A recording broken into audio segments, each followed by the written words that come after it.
¿Qué tal amigos, amigas? Muy buenos días. Desde el Perú reciban un afectuoso saludo y la bienvenida como cada jueves a nuestros conversatorios en la Agencia de Noticias Andina. La Procuraduría Anticorrupción ha revelado la existencia de más de 21.000 casos de presuntas corruptelas registradas en todo el país. De estas cifras, Ayacucho tiene la cifra más alta entre todas las regiones, 1.200 casos. La Contraloría General de la República también ha informado que 40.037 administrativos han estado involucrados en actos de corrupción. De este total, se encontró responsabilidad penal en 9.778 funcionarios públicos en los últimos 5 años, incluyendo a aquellos provenientes de las regiones. Es más, actualmente hay 3 presidentes regionales que son investigados por la justicia, en tanto que 19 presidentes de los 25 que tenemos vienen registrando denuncias también por corrupción. La corrupción es el segundo problema más importante en el Perú. El primero es la delincuencia. Hoy vamos a hablar aquí en el conversatorio sobre la corrupción en los gobiernos regionales, en los gobiernos locales, en el propio Estado y lo que es más importante, cómo poder prevenirlo, cómo combatirlo. Hoy en la mesa de trabajo nos está acompañando, vamos a presentar ya a nuestras invitadas. Comienzo por mi lado izquierdo, Cecilia Blondet, directora ejecutiva del Consejo Nacional para la Ética Pública. También nos está acompañando la doctora Magali Rojas Delgado, presidenta ejecutiva del Organismo Supervisor de Contrataciones del Estado, y Susana Silva Hasenbank, coordinadora general de la Comisión de Alto Nivel Anticorrupción. Todas damas, decían ustedes no, y nos está acompañando Fidel Gutiérrez en la mesa de conducción. ¿Qué tal, Fidel? ¿Cómo estás? Buenos días, Anabela. Encantado de estar en el programa y de conversar sobre un tema tan importante y tan de actualidad. Y espinoso, por cierto. ¿Por qué no comenzamos con Cecilia? Quizás esta percepción que tiene la ciudadanía de no confiar en sus autoridades, esta imagen tan grande que se ha venido dando, pareciera que es una cosa ya común. En todos los países nos dicen que esto es así. ¿Qué ha venido ocurriendo aquí en el Perú con el tema de la corrupción? No, yo creo que si vemos, por ejemplo, algunas de las mediciones internacionales latinoamericanas, encontramos que el Perú tiene, en términos de desconfianza de la ciudadanía frente a sus autoridades, el porcentaje más bajo. Es notable a nivel de toda América Latina la tremenda desconfianza que tienen los peruanos frente a sus autoridades. ¿Por qué es eso? Porque tenemos autoridades que no son referentes de autoridad propiamente. Porque tenemos, curiosamente, a 3 expresidentes investigados. Tenemos, como usted lo ha dicho, 19 presidentes regionales investigados en este momento o por entrar a un proceso de investigación. Entonces, la noción misma de autoridad no está clara para el ciudadano, y la gente lo que piensa es, si eso hace la autoridad, pues entonces ¿por qué no lo voy a hacer yo? Y si encima tengo que pagar para que el Estado me dé algún servicio, porque de manera natural no lo hace, porque no funciona bien el Estado, porque tengo que pagar para conseguir una cama en un hospital, porque tengo que pagar para que el trámite de mi abuelita pueda seguir adelante en el Poder Judicial, porque tengo que pagar al policía porque me ha puesto una papeleta, porque tengo que pagar para todo para que funcione. Entonces, con todo eso, tanto en referentes de autoridad como en la práctica misma del día a día, lo que estamos viendo es que tenemos un Estado sobornable, una autoridad que no se merece llamarse autoridad. Recuerdo, perdóneme, en una entrevista usted dijo que el Estado peruano era no solo sobornable, sino fácilmente sobornable. ¿Usted sostiene todavía esto? Claro que sí. Desgraciadamente tenemos que reconocer que ese es un tremendo problema y tiene que ver con la debilidad institucional, tiene que ver con la falta de mecanismos de control. Miremos nomás el caso de Ancash. El caso de Ancash es un laboratorio interesantísimo, fatalmente interesantísimo, diría yo, de cómo se ha manifestado la corrupción. Han fallado los mecanismos de control institucional, han fallado los mecanismos de control político. ¿Dónde están los partidos políticos? Hay como 6 partidos políticos que están ahí, digamos que tienen representación. Ninguno ha salido, ha dado la cara y ha dicho, aquí he fallado yo, aquí hemos tenido este problema en esta provincia, etcétera. Ninguno. Los partidos políticos no asumen su responsabilidad frente a sus candidatos y a sus autoridades. Entonces tenemos autoridades de su cuenta y también tenemos problemas porque los gobiernos centrales, y digo no solamente todos los gobiernos centrales, desde Toledo hasta acá, también se han desentendido de los gobiernos regionales y de los gobiernos locales. En cierta manera, no ha habido un seguimiento, un monitoreo, una capacitación, un acompañamiento, y en cambio ha habido mucho dinero, ¿no? Fíjense, solamente en Ancash tenemos que en los últimos 5 años hemos tenido 2.800 millones de soles, en los últimos 5 años. Y hemos tenido que, desperdiciados, robados, ¿a qué se refiere? Han entrado a las arcas del gobierno regional de Ancash 2.800 millones de soles.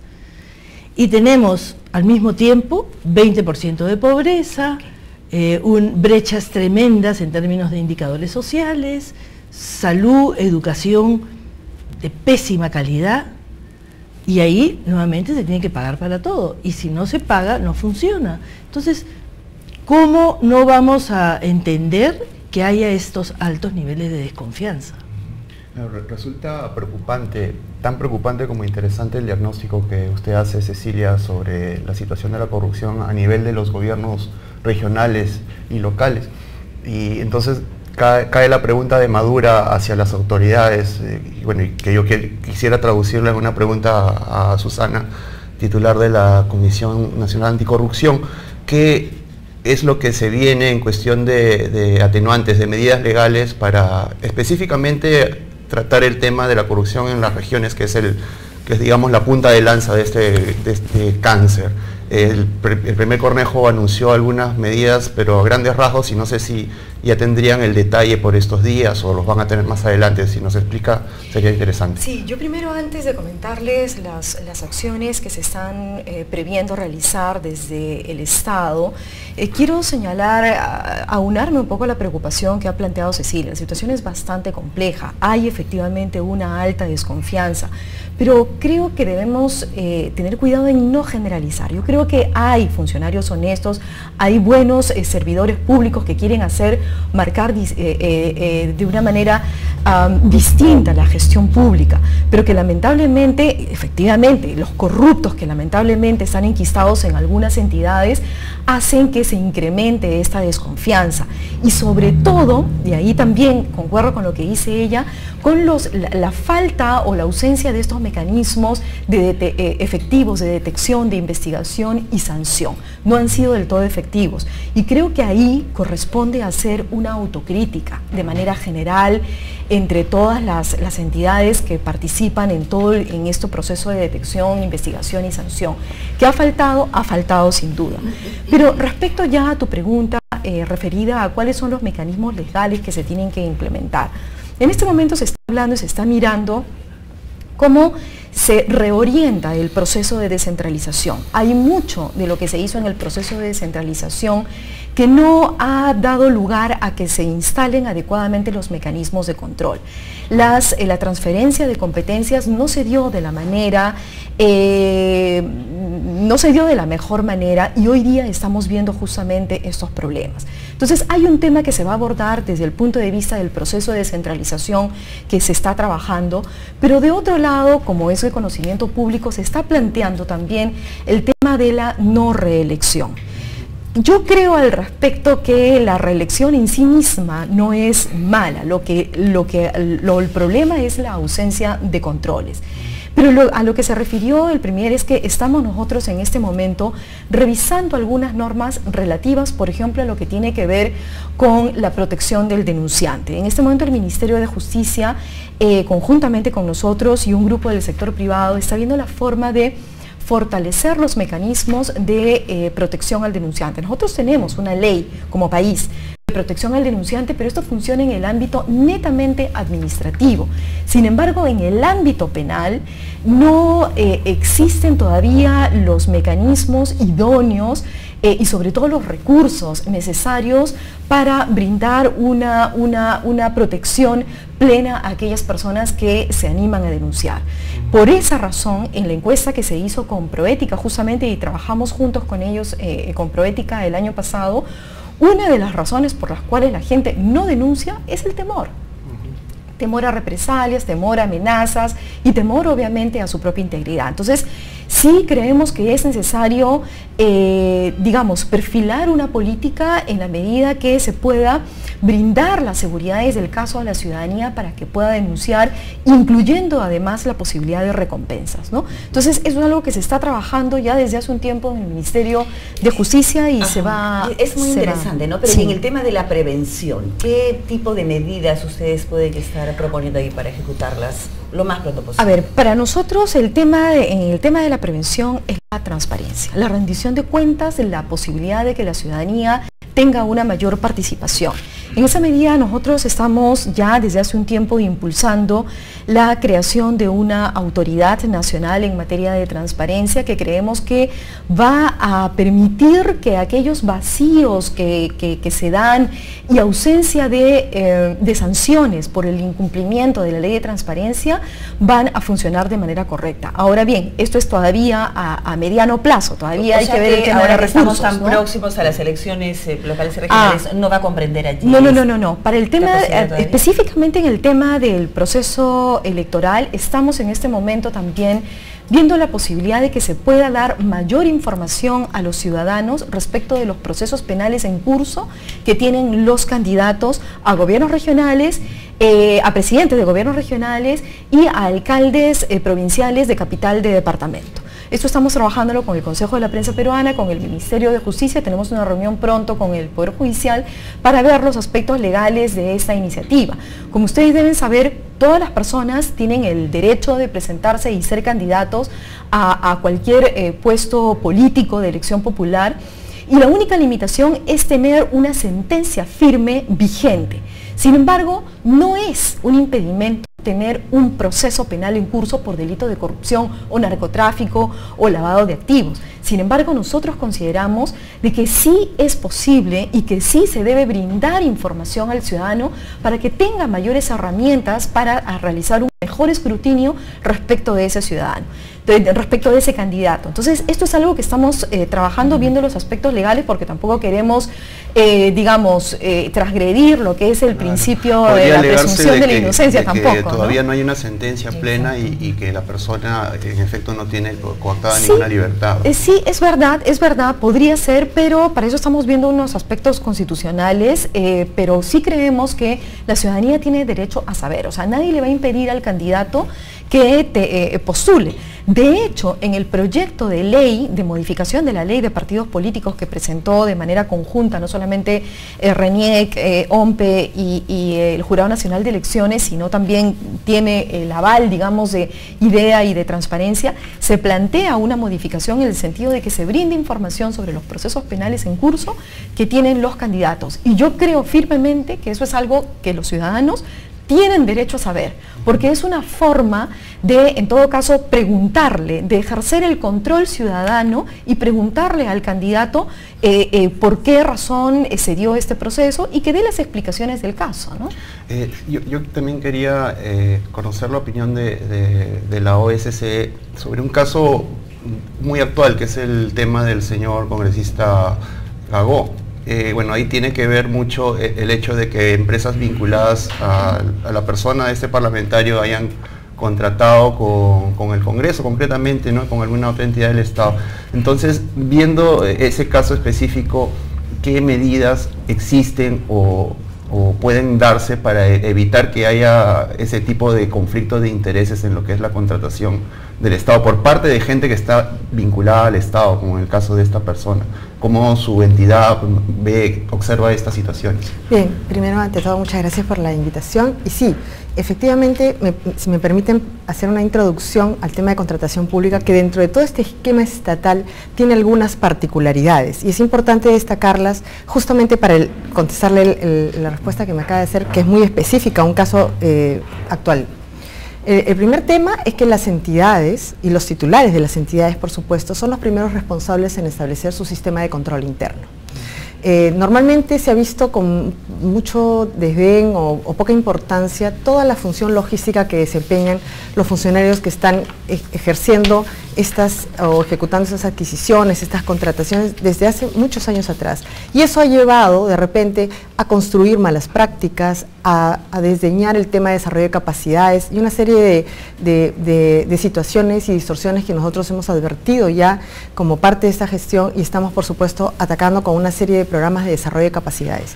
Por un lado. Por otro lado es el organismo supervisor el que entra en forma en una supervisión de segundo piso, en forma selectiva y aleatoria para algunos procesos, porque se está hablando más o menos de 144.000 procesos al año en temas de procedimientos clásicos y no modalidades innovativas, y estamos hablando más de 10.000 millones de dólares al año también. Entonces, la cantidad de dinero, de adquisiciones, de procedimientos que se manejan es bastante alta, y el organismo supervisor entra en forma, aplicando una serie de criterios cuantitativos y cualitativos, pero en forma selectiva, aleatoria y con una supervisión de segundo piso. En esos casos, y particularmente para efectos de la competencia del OCE, no advertimos o no participamos en la determinación de responsabilidades de los funcionarios públicos. Básicamente nuestra misión es entrar a subsanar el proceso, a intervenir para identificar alguna mala práctica, alguna irregularidad, algún vicio de nulidad y intervenir en un momento oportuno para que se subsane el proceso. Y cuando nosotros no podemos intervenir en ese momento oportuno por una denuncia que es posterior de repente a la adjudicación del acto o a la suscripción del contrato, en todo caso remitimos el tema a la Contraloría o al órgano de control institucional de cada institución. En ese sentido, en este marco de competencias, en el caso de los proveedores, sí somos competentes para sancionar a los proveedores que incumplan con alguna de las infracciones que la ley establece como infracciones expresamente establecidas. En el caso específicamente del congresista, él actualmente se encuentra impedido, él y sus parientes hasta el 4º grado de consanguinidad y 2º de afinidad, de contratar con el Estado. Es un impedimento absoluto, no solamente está relacionado al Congreso, está relacionado a cualquier entidad y a cualquier proceso a nivel nacional. Sin embargo, las regulaciones y la forma en que actualmente se han establecido estos impedimentos abarcan vinculaciones expresas, como por ejemplo la consanguinidad, que puede ser demostrable, el tema de la afinidad, que también puede ser demostrable, y también la vinculación empresarial, pero a término societario. Es decir, que existan acciones, que haya un poder, algún representante legal común, alguna forma societaria, registrada societariamente, que demuestre que hay una vinculación expresa en este caso.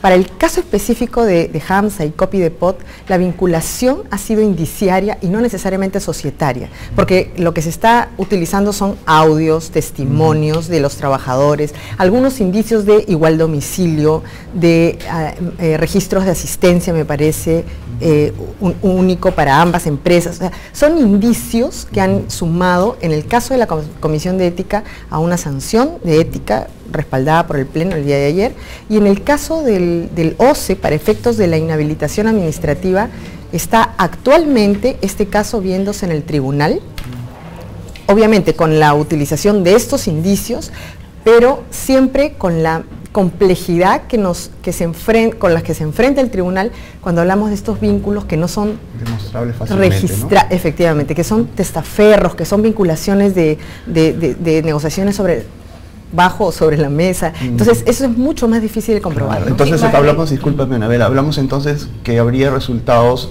a un plazo, digamos, largo, si es que se llega a alguna conclusión en esta instancia, en el tribunal. Bueno, el tribunal es muy expedito en sus procedimientos en la medida en que cuente con toda la información completa. Muchas veces, y eso sí, bueno también ponerlo sobre la mesa y que las personas que nos están oyendo lo escuchen y lo conozcan, las mismas entidades no dan la información, ¿no? Entonces, no contamos con un procedimiento fluido de colaboración para que nosotros, a través del tribunal, podamos identificar la responsabilidad de los proveedores. Cuando pasa esto, bueno, además de nuestros apercibimientos normales, los remitimos al Sistema Nacional de Control, porque ya no podemos intervenir en lo que no es nuestra competencia. Pero en este caso entiendo que la mayor cantidad de pruebas ha sido relevada de la prensa, que realmente también es un aliado excelente para la búsqueda de la verdad y la determinación de responsabilidades. Pero que probablemente puede estar reflejando una serie de situaciones similares, ¿no? Para ir cambiando ya de pregunta, usted quería aportarnos, pedía la palabra sobre este tema. Anabela, Fidel, yo quería comentarles que justamente para prever estos conflictos de intereses, el congresista Iberico hace un tiempo planteó una iniciativa legislativa muy interesante que se trabajó conjuntamente con el Consejo de la Prensa Peruana y con la Defensoría del Pueblo, que es cómo se regula la declaración jurada de conflictos de intereses, ¿no? Entonces, esto permite que todos los funcionarios, o permitiría que todos los funcionarios al momento de ingresar al Estado, así como presentan su declaración jurada de bienes y rentas, tienen que presentar una declaración jurada de cuáles son sus relaciones comerciales que ha tenido en el pasado, cuáles son sus vínculos económicos, laborales que ha tenido en el pasado y también sus relaciones personales, familiares, de parentesco, para determinar justamente si es que se encuentran algunos familiares dentro del 4º grado de consanguinidad y por lo tanto prohibidos de contratar con el Estado, como ha señalado Magali. Entonces eso sí es bien importante. No basta eso, porque estamos viviendo en la práctica casos de gente que miente. Bueno, ya ahí estamos hablando de otro tema, ¿no? No sé si la mecánica lo permita. No tenemos una institución que pueda contrastar esa información en términos de consanguinidad y afinidad. La RENIEC, la Contraloría, nos han contestado ya con oficios expresos que no cuentan con mecanismos para hacer cruce de información a nivel de consanguinidad y a nivel de afinidad. Entonces, ¿cómo poder contrastar la declaración jurada, por más declaración jurada, si no tenemos cómo verificar? A ver, Cecilia. Y hay otro elemento adicional. Estamos hablando de un personaje político que tiene un partido político importante detrás. ¿Qué dice el partido político? ¿Quién asume responsabilidades por este señor que está haciendo esa trafa para el Estado y para toda la sociedad? ¿Quién lo salva o lo acusa?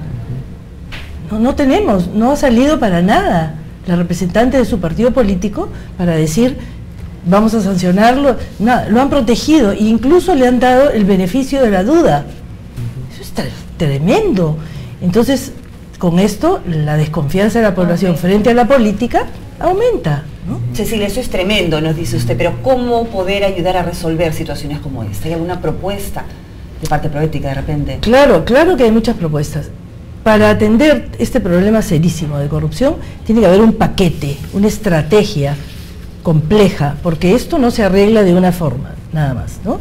Tiene que entrar la Contraloría de manera institucional y tiene que tener la capacidad para establecer mecanismos de control eficientes, no candados, porque eso hace también que la inversión, que el desarrollo de la región se atrase, se trabe. Entonces tiene que haber una inteligencia en el sistema de control. Luego tiene que haber partidos políticos que se hagan cargo. Tenemos que tener una ley de partidos políticos que exija y si no que sancione al partido político que no está respaldando, que no está revisando su lista de candidatos y luego haciéndose cargo de ellos. Y que sancione quitándoles la posibilidad de salir. ¿Cuál es la peor sanción para un partido? El que no tenga después capacidad para ponerse en las elecciones, ¿no? Para competir. Bueno, que se les castigue. Luego, los mecanismos de, bueno, ya hablamos de control, el Ministerio Público, por favor. El Ministerio Público ha hecho de las suyas en el caso de Ancash y todavía tenemos al ex fiscal de la Nación y al fiscal de la Nación muy cuestionados, pero que no vemos que estén apareciendo y dando explicaciones. Eso afecta a la autoridad del Estado, afecta a todos. Entonces es importante que cuando hay este tipo de acusaciones, la gente salga de explicaciones y se someta a la justicia. Bien, nosotros vamos a continuar, nos están indicando ya que hay que ir a una pausa. Seguimos aquí en el conversatorio, no se muevan, volvemos.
Continuamos en nuestro conversatorio a través de la Agencia de Noticias Andina, hablando sobre los actos de corrupción que se pueden estar presentando en gobiernos locales, regionales, a nivel del propio Estado, y qué se puede hacer para prevenir o combatir. Hay cifras que nos ayudan a cada ciudadano y ciudadana peruana a saber realmente cómo estamos andando. Como por ejemplo, preguntarle aquí a Magali Rojas, ¿verdad? Si es que ustedes tienen una cifra de cuántos casos es que ustedes han elevado a la propia Contraloría General con indicios de perjuicio económico, por ejemplo, en contra del Estado, que eso es ya, ahí hay dos temas. Nosotros intervenimos en varios momentos en el proceso de selección, básicamente acotado al tema de contrataciones.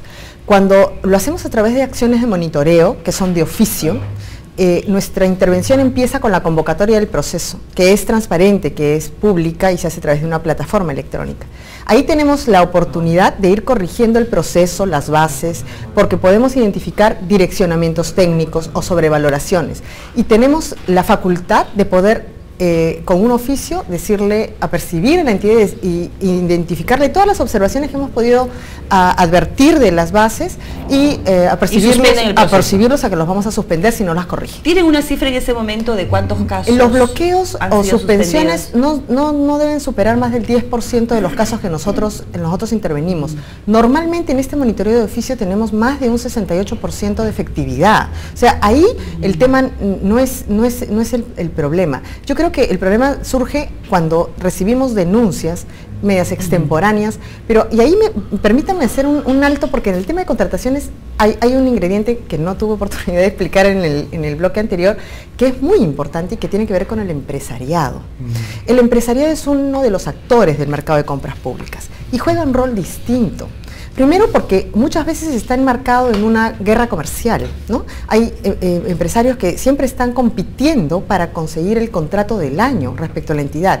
Y en esa competencia, a veces, bueno, independientemente de los actos de corrupción, que como dice Susana, pueden estar acotados a un porcentaje de repente grande, importante, pero no integral, también existen estas denuncias que en su mayoría nosotros identificamos como más o menos 58% de las denuncias que se presentan en los que son infundadas. ¿Y por qué son infundadas? Porque resulta que lo que quieren es uno pelearse con el otro e interrumpir su posibilidad de lucro, de ganancia en determinado contrato, y lo único que están haciendo es retrasar la satisfacción de las necesidades por parte del Estado a los nacionales, a las poblaciones objetivos a las que se deberían dirigir todos estos procesos. Entonces, ahí hay un tema que hay que tomar en cuenta también, que es muy importante, y lo hemos levantado el otro día inclusive en la sesión de la CAN, a propósito de la necesidad de acciones concretas por parte de los gremios empresariales, de decir, hasta aquí, o estamos de un lado o estamos del otro.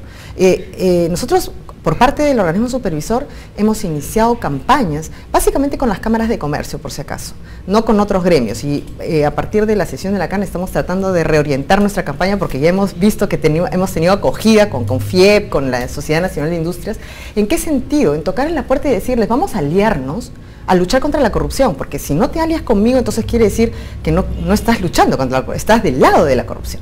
¿Y cómo es esa lucha? Ok, yo te doy información, oportunidades de negocio, porque tus agremiados así lo requieren, pero tú también me tienes que dar algo, me tienes que dar desagremiación, que es una acción concreta. ¿Qué gremio quiere tener incluido a una empresa que falsificó documentos? En nuestros porcentajes de sanciones, la sanción top, dentro de todas las sanciones que el tribunal resuelve, es la de presentación de documentación falsa. Eso representa el 58% de todas las sanciones que el tribunal resuelve. Es demasiado. Eso debería hacerse público, ¿no? Está público.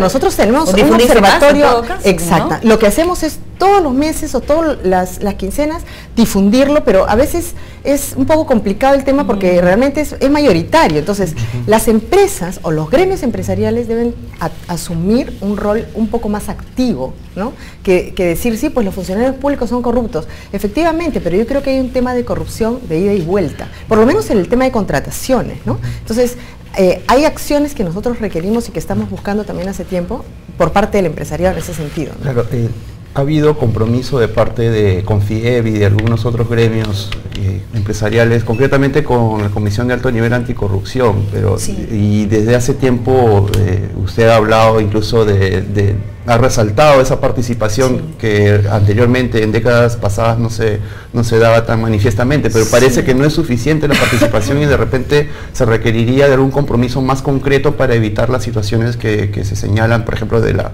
OCE.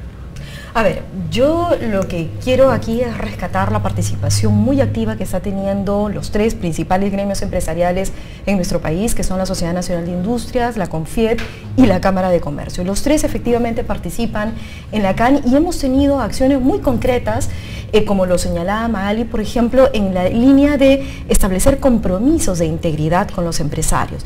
Y justamente en el seno de uno de estos compromisos de integridad, en el ámbito de la salud, que es tan compleja, es que se pudo advertir, precisamente por la información que brindaron los empresarios, se pudo advertir que una empresa muy conocida estaba falseando información relativa a una medida cautelar e iba a perjudicar al Estado por un monto de 30 millones de soles. Afortunadamente se tuvo conocimiento de este hecho en un momento oportuno y se paró todo, las personas han sido sancionadas, en fin, sería largo comentarlo, pero quiero resaltar que sí existe ese compromiso. Que falta más, sin duda, pero también falta más de todos los actores.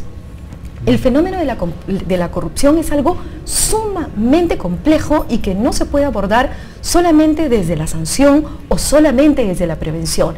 Es algo que requiere de distintas medidas en cada uno de estos ámbitos. Por ejemplo, el tema de conflicto de intereses, el tema de cómo evitar, por ejemplo, rendiciones de cuentas, cómo se efectúa un mayor control, cómo se fortalecen las oficinas de control interno, que no es lo mismo de control institucional, que lamentablemente no existen conformados los comités o están bien instaladas los mecanismos de control interno dentro de las propias entidades, y eso también lo ha resaltado mucho el Contralor. Entonces, ¿cómo hacemos que esta institucionalidad que nos hablaba Cecilia al principio funcione de manera adecuada? Entonces, tiene que haber.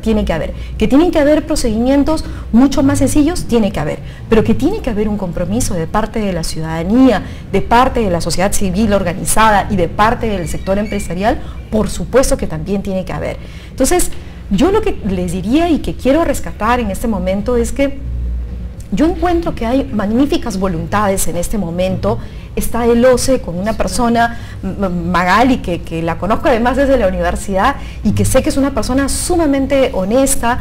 Está Cecilia en Proética, están, en fin, todos los titulares que participan del sector privado y otros tantos que participan en la CAN, pero hay que ver cómo eso aterriza en el ámbito operativo. ¿Y las potestades están bien dadas? ¿Hacen falta más potestades? ¿Qué nos dice Magali? Yo creo que lo que necesitamos, a ver, estamos en un momento, y es justo lo que decía Susana, las situaciones de crisis no necesariamente siempre son situaciones negativas, pueden constituir una gran oportunidad. Y creo que la gran oportunidad también sea constituida por las voluntades que tenemos todos los actores que formamos parte, no solamente de la CAN, sino de las diferentes instancias que intervienen en este tema.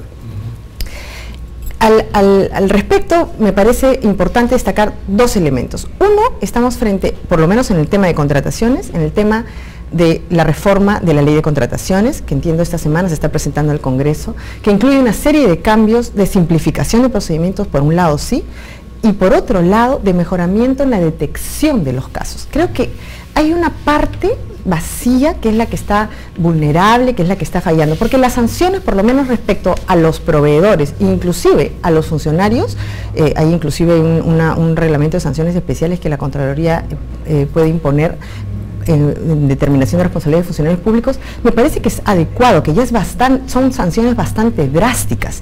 El tema es el mecanismo de detección, llegar a determinar la responsabilidad, y estos son casos en los que necesitamos conjunto de voluntades, ¿no? Eso es por un lado. Y el otro lado que no se puede perder de vista es también dar herramientas y desarrollo de capacidades a las personas que están relacionadas a esta función logística, que, como decía, ha sido normalmente echada de menos, pero que ahora representa ya un problema, un control de riesgos, porque maneja mucho dinero, en el caso de algunos gobiernos regionales, muchísimo más que en otras entidades del gobierno central, inclusive al año, y que requieren no solamente de desarrollo de capacidades, nosotros tenemos varias líneas respecto a ese tema, varias líneas estratégicas, sino también de una certificación, que los registre, que los tenga observados en un grupo élite, un grupo específico, y que estas altas rotaciones por parte de las votaciones cada 3 años en los gobiernos regionales, en los gobiernos locales, inclusive en el gobierno central también hay mucha rotación,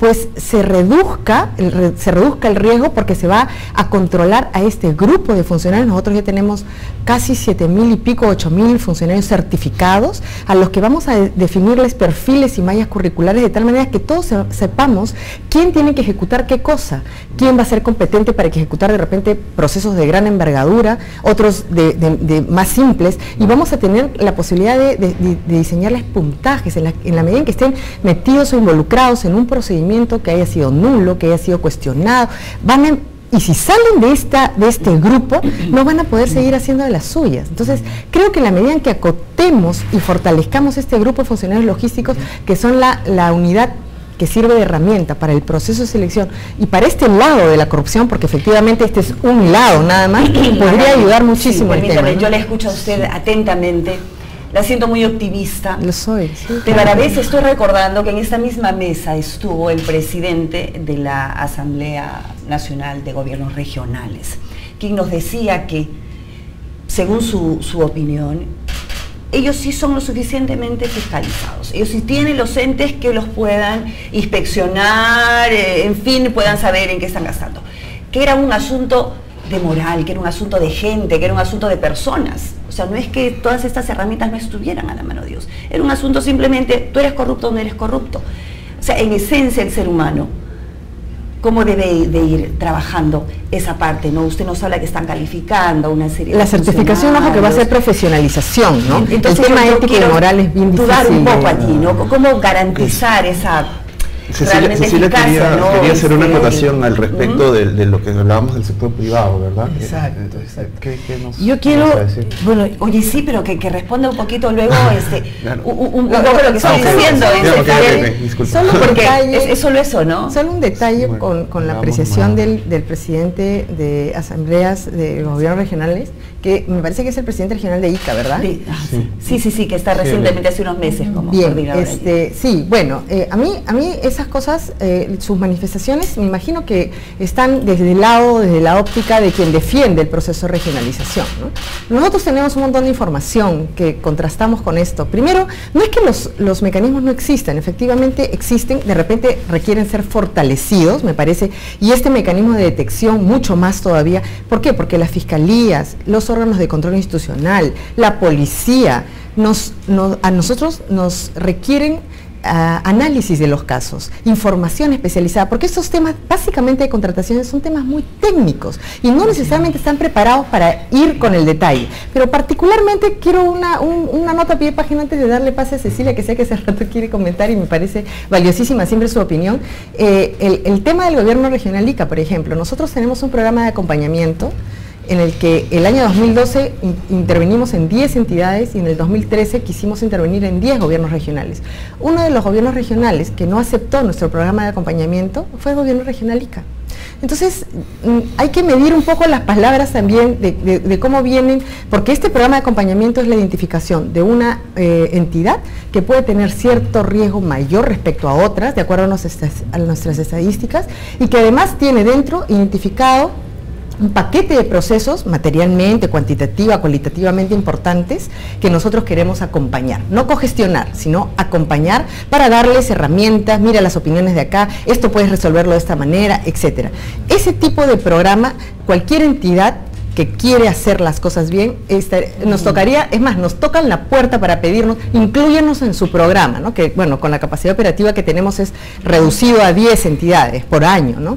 Pero en el caso del gobierno regional ICA fue rechazada nuestra propuesta. Entonces, hay que ver un poco sobre la base de todas las estadísticas que tenemos y que maneja no solamente el OCE, ¿no? Que maneja la Contraloría, que maneja todas las instituciones que están involucradas en este tema, para ver un poco bien el bosque, ¿no? ¿no? No solamente un árbol, ¿no? Sí, venía a colación también por la pregunta que hiciste en relación al aspecto moral, ¿no? Y creo que en el Estado las cosas están muy claras porque hay regulación, hay normatividad, pero en el sector privado, ¿cómo manejar eso? Y directamente el tema tendría que tocarlo usted en esta mesa porque Proética de alguna manera está más vinculado a lo privado que a lo público, ¿verdad? Bueno, un poco, creo que vamos un poco con los dos. Mira, sobre lo último que estaban hablando, nadie quiere control, y menos un presidente regional que se siente rey. Entonces, ¿qué van a querer control? Por supuesto que van a renegar y que van a despotricar y rechazar cualquier mecanismo de control y van a tratar de evadirlo además. Entonces, yo creo que es muy importante que existan mecanismos de control viables, no exagerados, porque muchas veces, justamente frente a la actitud totalmente desidiosa ante el control, lo que se suele hacer es poner más control todavía y más candados, lo que hace que la gente simplemente los deje de lado, ¿no? Entonces, eso lo vemos, por ejemplo, en las multas. Muchas veces tenemos unas multas altísimas, la gente no paga las papeletas porque tiene unas multas altísimas, pero en realidad lo que deberíamos ver es que pague la papeleta y que la multa sea mucho menor para que efectivamente sea viable, ¿no? Eso por un lado. Por otro lado, en cuanto a los empresarios, yo creo que ese es un tema muy nuevo.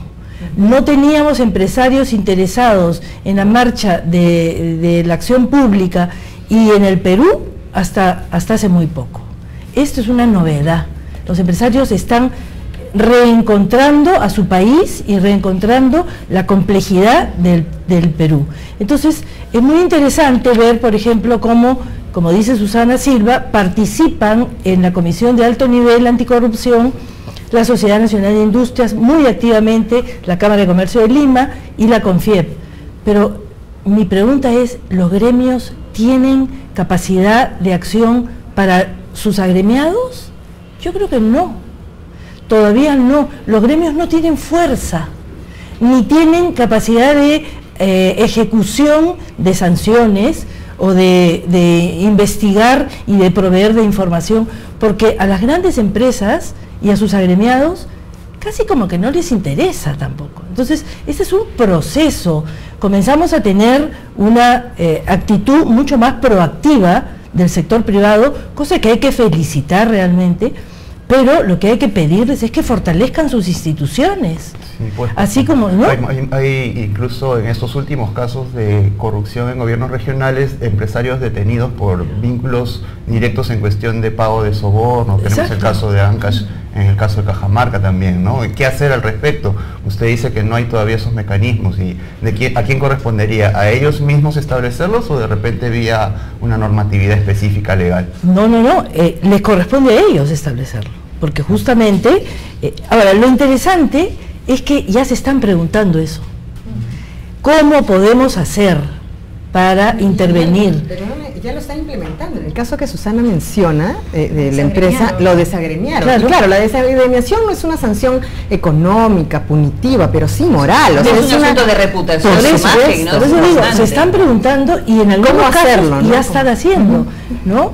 Por ejemplo, en conversaciones con gente de la Comisión de Integridad de IPAE y de Perú 2021, hay una tremenda preocupación muy importante sobre cómo actuar, cómo participar, cómo intervenir para atenuar y para reducir los riesgos de corrupción. Y entonces está en eso, bueno, es un problema de certificación de gobiernos locales y de gobiernos regionales, es un problema de premios y castigos, es un problema... ¿Por dónde va la acción del sector privado? ¿Por dónde debe ir? ¿Y qué cosas es lo que pueden hacer? Entonces, creo que la situación, como decía Magali Rojas, es muy interesante porque de la crisis pueden salir oportunidades importantes. Hay que aprovecharlas. Cecilia, permítame hacer un paréntesis. Proética está viajando al interior del país, está coordinando en toda esta lucha contra la corrupción con los gobiernos regionales. Ante tantas denuncias de los propios gobiernos regionales, allí, ¿qué percepción tiene usted? Es como si usted llegara a trabajar con un grupo que está con una dudosa confiabilidad, que la ciudadanía pues no cree mucho en ella. no sé, manifieste, por favor, ese sentir allí, a mí me inquieta, ¿no? Es bien preocupante, porque nuevamente encontramos que hay muchas autoridades que sí tienen mucho interés en que esto se resuelva, se atienda, pero el Estado nuestro es un Estado muy desarticulado, que no tiene experiencia, costumbre y cultura de trabajar en equipo, de trabajar en conjunto. Entonces, por un lado está la Procuraduría Anticorrupción, que no logró que el MEF le diera los fondos y por lo tanto tiene 2 personas casi sin recursos. Por otro lado está el Ministerio Público, que tiene una capacidad muy limitada porque tiene que remitirse a lo que le mandan las directivas desde Lima. Por otro lado tienes, y así vas viendo cada una de las instituciones. La Contraloría tiene también poquísima gente que no responden a ellos, sino que responden, ya lo hemos visto, lo hemos dicho muchas veces, contratados por las propias autoridades regionales. Entonces, tienes un problema y no es que se sientan y conversan y discuten y toman decisiones. No lo pueden hacer.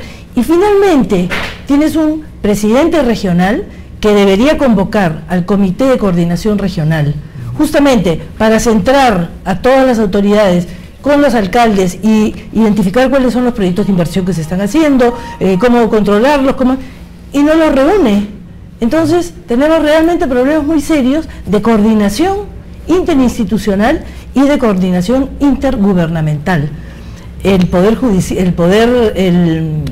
Ejecutivo, por ejemplo, tiene los Conecta MEF, ok, pero los Conecta MEF se quejan los presidentes regionales que solamente es casi como una mesa de partes y que no termina haciendo lo que debería hacer para apoyar a autoridades que están recibiendo mucho más dinero del que tenían capacidades para gestionar. Entonces, hay problemas por todos lados. Tareas, más que verlo como problemas pendientes allí que mejorar. Este tema de desarticulación que ha mencionado Cecilia es clave, porque en realidad cuando nosotros hablamos de corrupción ya sabemos un fenómeno complejo donde tienen que entrar distintas entidades del sector público, de la sociedad civil, el sector privado, y lamentablemente no se están sentando a conversar. Por esa razón, desde la Comisión de Alto Nivel Anticorrupción y con la ley que se dio, se planteó la necesidad de que hubieran estos espacios de coordinación que se denominan comisiones regionales anticorrupción. Sin embargo, efectivamente algunos presidentes regionales no lo implementaron en su momento y ahora, bueno, estamos cambiando nosotros la estrategia de manera de acompañarlos, nosotros desde Lima, algunos procesos para ver cuáles son esas necesidades. Sentarnos en una mesa como esta todos y decir, bueno, ¿qué está pasando en el Ministerio Público? ¿Qué está pasando por Judicial? ¿Qué está pasando en Contraloría? Y la sociedad civil, ¿cómo se puede articular? Entonces, ahí salen los temas. Pero ahí también hemos advertido la enorme carencia de institucionalidad de cada una de las entidades encargadas de luchar contra la corrupción. O sea, no es posible que hayan, en el tema de la Contraloría, personas que son contratadas por la misma entidad con lo cual se viola un poco el tema de la imparcialidad. Pero también que una Procuraduría Anticorrupción que tiene que batallar duro, no puede tener un abogado 500 casos, pues, ¿no? O sea, eso es inmanejable. Entonces, tienen que haber más procuradores, más fiscalías anticorrupción, se nos viene un proceso electoral. Estos temas que ahorita estamos hablando han sido planteados recién en la sesión última que hemos tenido el lunes, ¿no? Ha sido.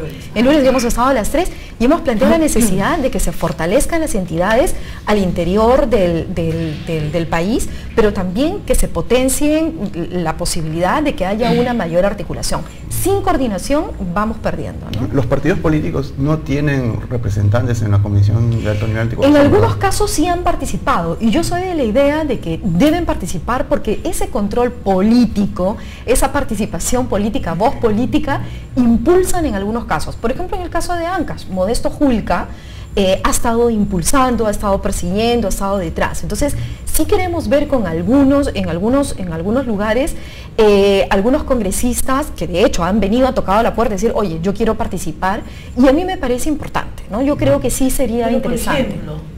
Por ejemplo, el Congreso tiene un asiento en la Comisión Anticorrupción, no va. Y en el acuerdo nacional, los partidos políticos todos tienen representación. Mandan a personas que probablemente no tienen capacidad de decisión y luego no pasa nada. Entonces, ¿para qué vamos a incluirlos en este tipo de instancias. La pregunta iba precisamente porque estamos en una etapa ya electoral y los ojos de todos van hacia los partidos cuando vemos casos de congresistas que incurren en actos indebidos. Entonces cuestionamos con razón por qué no hubo un filtro previo, no solamente nosotros como electores, sino en quienes lo postularon a los cargos que están ocupando. Y bueno, que es lamentable que no haya, digamos, un compromiso expreso de parte de esas agrupaciones en una instancia como la CAN, ¿no? Por ejemplo, ¿no? Eso no sé si sería factible implementarlo en algún momento. Sí, Fidel, te comento que en la última sesión quien planteó y exigió que estuviera el representante legislativo fue el presidente del Poder Judicial. Lo dijo de una manera reiterativa y el Premier ha tomado nota y vamos a convocarlos, porque hay muchas de las cosas que se trabajan al interior de la CAN que tienen un correlato normativo, como el tema de tráfico, perdón, de conflicto de intereses, o el tema que ha mencionado Magali respecto de la nueva normatividad, el nuevo esquema de contrataciones, donde sí necesitamos un respaldo del brazo legislativo para que poder impulsar estas medidas. Perdón, Susana, ¿cuántos proyectos de ley se han presentado por la CAN que han sido aprobados en el Congreso? 4, se han presentado como 15 y se han aprobado 4. Se han presentado 8 y se aprobaron 4. Sí, se han presentado 8 y se aprobaron 4. Entonces, sí, hay algunos, pero fíjate, el de conflicto de interés. Perdóname, pero se han presentado más. Bueno, ahorita de repente puede ser. Puede ser. Yo ahorita recuerdo 8 que se han presentado y 4 que han sido aprobados. Pero mira, bueno, pero fueron como fueran si muy pocos, ¿no? Sí, sí, de los que necesitamos, digamos, de los que necesitamos. Cosas, ¿no? A ver, yo soy más o menos visitante frecuente del Congreso por todos los casos que manejamos en el organismo para informar, por supuesto, de la... Visitante inevitable. Más o menos. Y he ido a la Comisión de Fiscalización, la de Economía, a grupos de trabajo, etcétera. Y realmente hay una sensación de queremos hacer cosas, o sea, nos están reclamando. Recibimos proyectos de ley para modificar, ajustar la ley. Nosotros estamos presentando una reforma integral que va a cambiar un poco la estructura normativa completa de la ley, de todo lo que es el régimen de contrataciones públicas. Y muchos congresistas de los que yo he podido tener ocasión de hablar tienen ya esa sensibilización de que efectivamente hay que construir mayor transparencia, construir mayor rendición de cuentas, determinar mejor las responsabilidades de cada uno de los actores. O sea, yo creo que esa voluntad política está ahí y el momento de crisis, como decía, sí, efectivamente es un momento de crisis, pero creo que también se identifica que hay iniciativas de diferentes frentes que están involucrados en el mismo problema, pero una iniciativa positiva, en el sentido de construir de una vez por todas una solución al problema, ¿no? Sí. Bueno, eso está muy interesante y cada vez más interesante, pero el tiempo lamentablemente ya nos venció. Entonces vamos a cerrar más bien con una ronda de reflexiones o alguna idea general que ustedes necesiten hacer. Por favor, vamos a comenzar con Cecilia, por favor. Ya, un minutito, por favor, Cecilia, sí. Sí, yo creo que aquí hay que tener voluntad política para luchar contra la corrupción. Y eso es lo que no se está viendo en este momento. Hay mucho palabreo, pero poca acción. Hay que poner recursos para fortalecer las instituciones, hay que fortalecer el proceso de descentralización. Es importante que el Ministerio Público, de una vez por todas, muestre mecanismos de reordenamiento y de reforma, porque es ahí donde se hacen las investigaciones y donde ha fallado terriblemente, por lo menos en el caso de Ancash. Es importante que haya, que el gobierno nacional que el gobierno ejecutivo esté presente en las regiones y acompañe sobre todo en los lugares en donde hay una buena dotación de canon para que los todos los mecanismos de control y de promoción de la inversión funcionen. Creo que mientras no tengamos eso, y tenemos que además pedirle al sector privado que efectivamente continúe con esta iniciativa, este interés, y que lo concrete en medidas muy específicas para reducir también los riesgos de corrupción. Pasamos con Susana. Sí, quiero antes de cerrar todo este interesante conversatorio, precisar que las normas, efectivamente la CAN presentó una agenda normativa tolerancia cero a la corrupción, que está compuesta por 20 normas, pero no son elaboradas todas por la CAN. Lo que hemos hecho es recoger toda la normativa que es necesaria plantear, que ha sido presentada por la Contraloría, por el Poder Judicial, ¿no? Pero de estas efectivamente son solamente 4 las que han sido aprobadas y todavía hay una labor pendiente. Resaltar la voluntad política de algunas autoridades, pero hace falta mucho más. O sea, nos estamos quedando todavía estamos a mitad de camino, hay muchísimas cosas todavía por trabajar, se requiere de una participación de la ciudadanía también, que entienda que no puede ser cómplice de la corrupción, que tiene que denunciar, pero para ello el propio Estado tiene que darle todos los mecanismos, todas las garantías necesarias para que esa denuncia se pueda hacer de manera eficiente. En eso estamos trabajando y esperamos que esto pueda tener un resultado concreto, ¿no? Bien, muchas gracias. Vamos con usted, Magali. Bien, bueno, fortalecer un poco los comentarios hasta ahora, creo que debemos priorizar en destinar recursos y o viabilizar políticamente, técnicamente, jurídicamente y económicamente ese tipo de propuestas.